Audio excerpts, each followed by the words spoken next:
그렇다면 쇠빙선은 어떻게 그 거대한 극지의 얼음을 깨며 항해할 수 있는 것일까? 우리는 그 비밀을 알기 위해 북극 항해에 나선 캐나다의 쇠빙선 루이스호에 동승하기로 했다.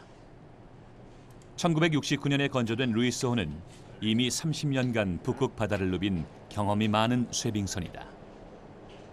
Canadian Coast Guard icebreakers support the mandate of the Canadian government.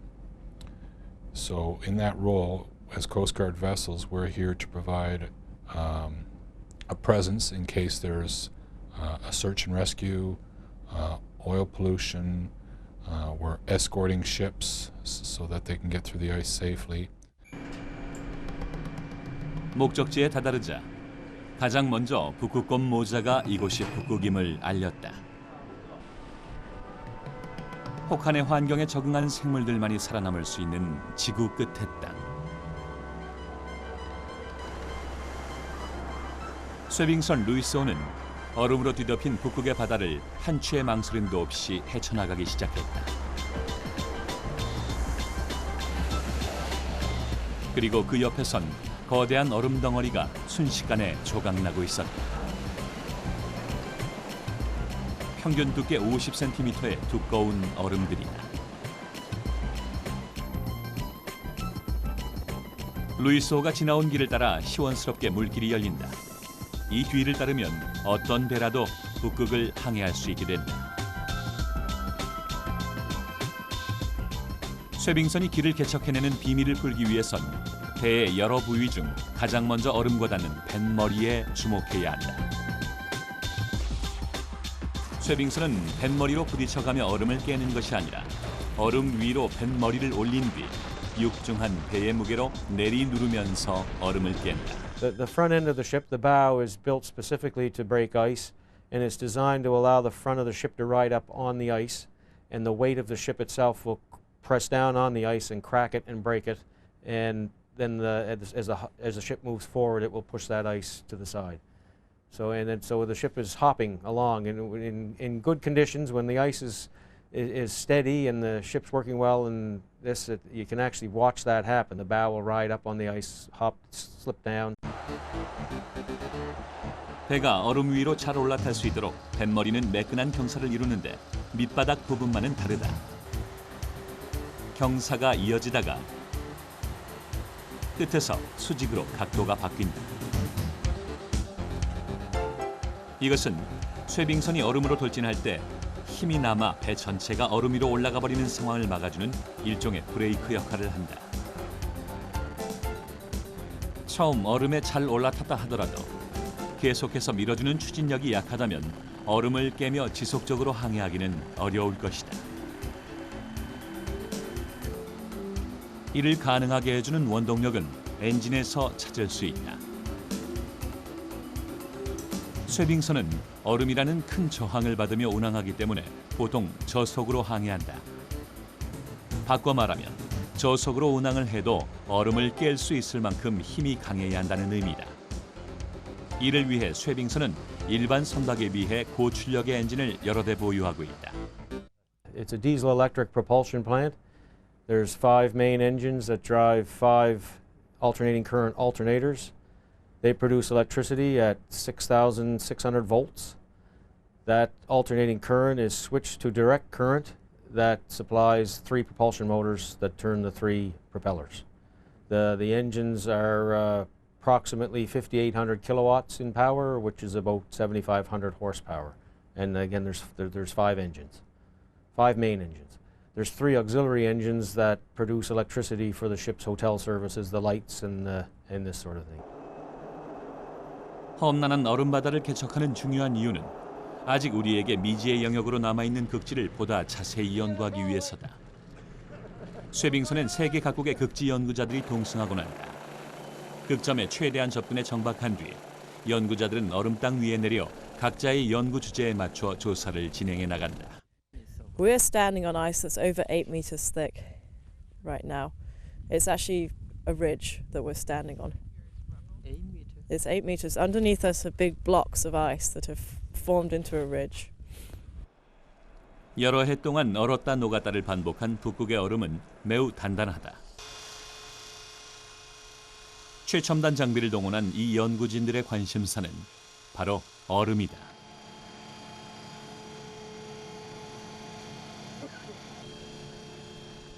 혹 곰이 공격해 올 수도 있으니 만약의 경우를 반드시 대비해야 한다. 극지의 얼음은 시간의 기록이기도 하다. 단지 한 해 겨울 동안에 언 것이 아니라 여러 해를 거치며 점점 단단해진 시간의 깊이가 얼음에 새겨져 있다. 때문에 얼음 결정의 모양도 대륙의 얼음과는 차이가 난다.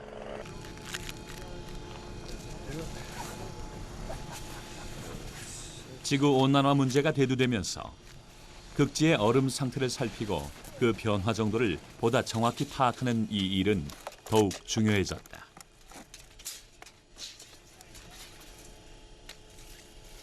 This is an ice mass balance buoy, and what it basically does is measures the growth and thawing of the ice. So it measures the accumulation of ice and snow at the top, and the growth of ice during the winter at the bottom, and then how it melts from the bottom and the top during the summer. 현재 지구상에 살아있는 사람들보다 더 오래전부터 지구의 한 부분을 지키고 있었을 극지의 빙하와 얼음. 그 위대한 자연의 힘 앞에서 인간은 한없이 작아짐을 느낀다. 그러나 또 한편에선 자연이 품고 있는 비밀을 풀기 위해 인간은 끊임없이 도전하고 있다.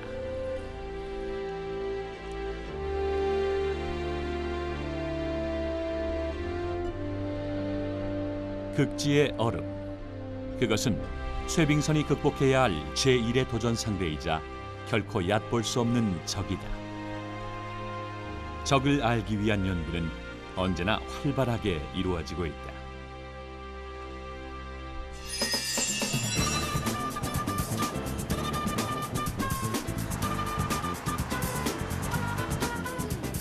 이웃나라 일본도 얼음에 관한 연구에 있어서 뒤처지지 않는 나라다.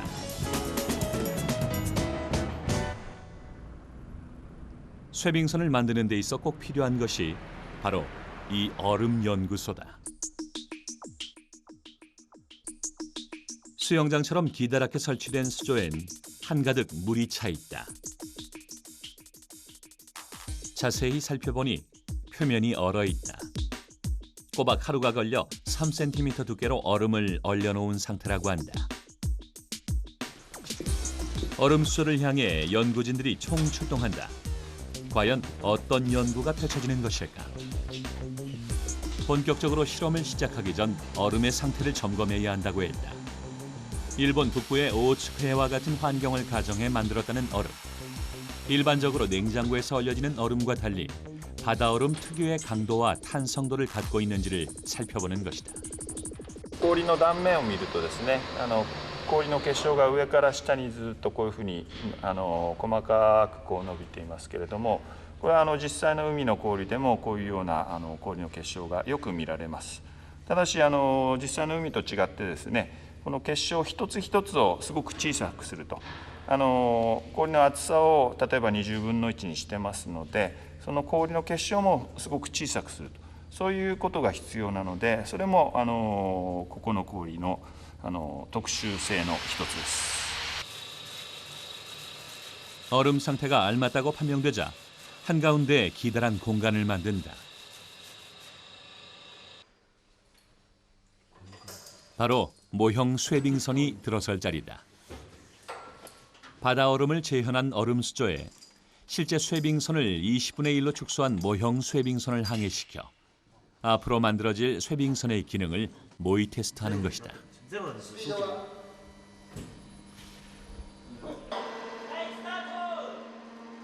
조금씩 속도를 내기 시작한 모형 쇠빙선이 얼음을 깨고 나아간다.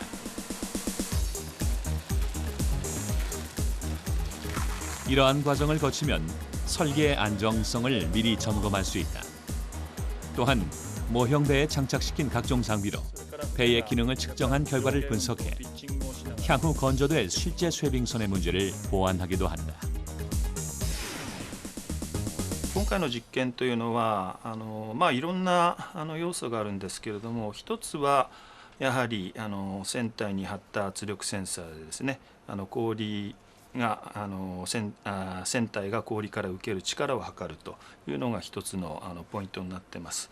で、先ほどこれの話はですね、先ほどお話ししましたように、船が氷に当たった時に氷からどんな力を受けるかと、その力がきちっと分かっていないと、例えばそれに力に対してセンターが弱すぎると、さっき言ったようにそこのところが破壊してしまう、損傷してしまうというようなことがありますので、ですから氷の中走る船の設計の一番基礎としての一つとしてですね、その船が氷の中を走った時にどんな力を受けるでしょうかということが非常に重要になります。 모형 쇠빙선의 항해를 꼼꼼히 연구할수록 실제 쇠빙선을 만드는 과정에서의 시행착오를 줄일 수 있다.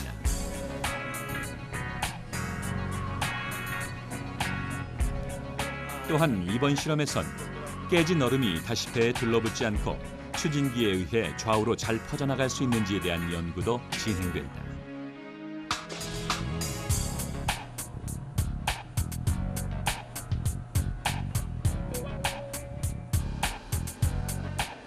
뱃머리 경사도의 타당성도 중요한 점검 포인트였다. 얼핏 단순한 경사 구조로 보이지만 경사도 1도의 차이도 쇠빙 능력에 큰 차이를 초래할 수 있다. 쇠빙선은 얼음을 내리눌러서 깨기 때문에 얼음 위에 잘 올라타려면 얼음판과의 경사가 낮을수록 유리하다. 보통 쇠빙선의 뱃머리와 얼음판이 이루는 각은 일반 선박보다 훨씬 낮게 책정된다. 그러나 아무리 철저한 대비를 했다고 해도 영하 30~40도를 오가는 혹독한 추위와 두꺼운 얼음의 위협은 매우 강력하다. 항해가 끝난 쇠빙선의 몸엔 수많은 영광의 상처가 남는다. 주기적으로 전체 도색을 하고 추진기도 완전히 교체한다. 수리 주기는 일반 선박에 비해 훨씬 짧다. 오랜 역사를 지닌 캐나다 루이소. 사람으로 비유하자면 중년의 나이.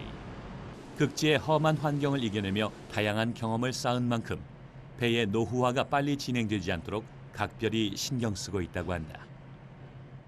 The hull itself gets inspected every 2 or 3 years, depending on the dry docking cycle. But we have to come out of the water twice in every 5 years, as we said, and we do thickness testing. The ship's 40 years old, so corrosion is a factor. We try to avoid it as best we can with coatings and this sort of thing.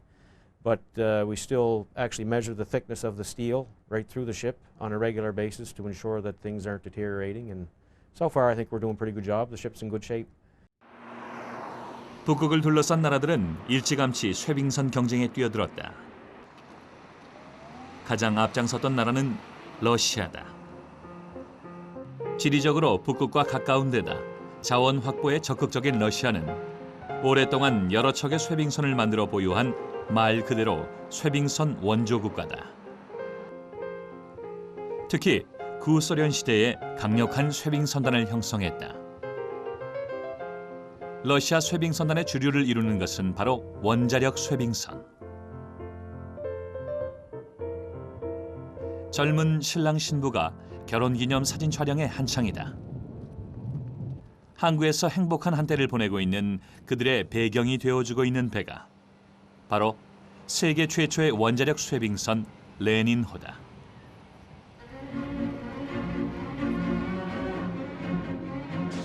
(1957년) 지금의 상트페테르부르크에서 만들어진 레닌호는 길이 134m에 배수량이 16,000톤에 달한다. 원자력 쇠빙선은 북극 운항이 불가능한 날을 최소화하고 1년 내내 북극의 얼음바다를 항해하고자 하는 강한 열망에서 만들어졌다. Ну и вот на ледоколе Ленин было очень почетно работать, вот, когда он был первый и единственный в мире.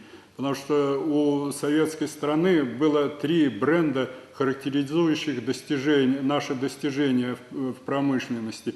Был первый бренд — это «Спутник», второй — «Гагарин», а третий — атомный ледокол «Ленин».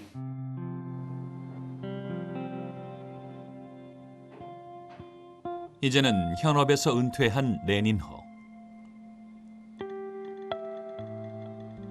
쇠빙선의 역할을 후배에게 물려준 채 지금은 박물관으로 꾸며져 일반인들에게 공개되고 있다.